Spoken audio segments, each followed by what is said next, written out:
Pas kronikave të një pasjeshme të transmetuara në Blu Televizion lidhur me fenomenin e ndotjes, ku mbeturina të shumta urbane inerte apo edhe bagti të ngordhura ofron një pamje të shëmtuar në anë të rrugës pranë fshatit Qishbar.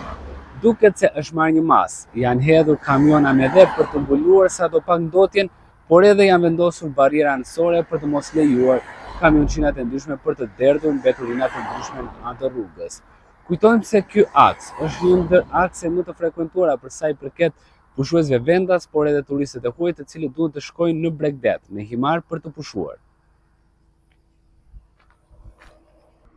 Problemi i depozitimit të mbetjeve përgjatë aksit Vlorë-Selenic në segmentin e njohur si rruga e lumit të Vlorës në fshatin Qishbardh ka marrë një zgjidhje të përkohshme pas kronikës të transmetuar në Blu TV, ku denoncua situata shqetësuese e krijuar në këtë zonë. Pas publikimit të kronikës në vendin ku prej kohësh hidheshin në mënyrë të palishme mbeturina të ndryshme, kanë ndërhyrë mjetet e rënda duke hedhur sasi të konsiderueshme dheu për të bllokuar hyrjen dhe për të penguar depozitimin e mëtejshëm të mbetjeve. Krahas kësaj, janë vendosur dhe bariera mbrojtëse me goma, të cilat synojnë të ndalojnë hyrjen e kamionëve dhe mjeteve të tjera që i kishin kthyer këtë hapësirë në një vend grumbullim të palishëm. Ky segment i rrugës së lumit të Vlorës është ndër më të frekuentuarit, veçanërisht gjatë sezonit veror, pasi përdoret çdo ditë nga qindra automjete dhe turistë vendase të huaj që vizitojnë fshatrat piktoreske të kësaj zone. Për këtë arsye, prania e mbeturinave përgjatë rrugës krijonte jo vetëm një problem të rënd mjedisor, por edhe një imazh negativ për një zonë me potencial të lartë turistik.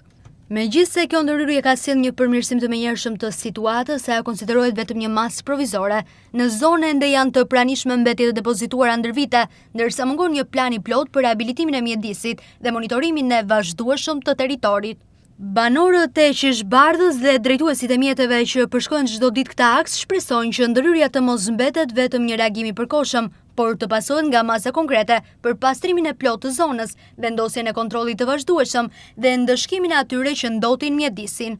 Vetëm në këtë mënyrë mund të parandalohet rikthimi i këtij problemi që prej kohësh ka dëmtuar jo vetëm peizazhin, por edhe mjedisin përgjatë një prej akseve më të rëndësishme dhe më të frekuentuara turistike të qarkut të Vlorës.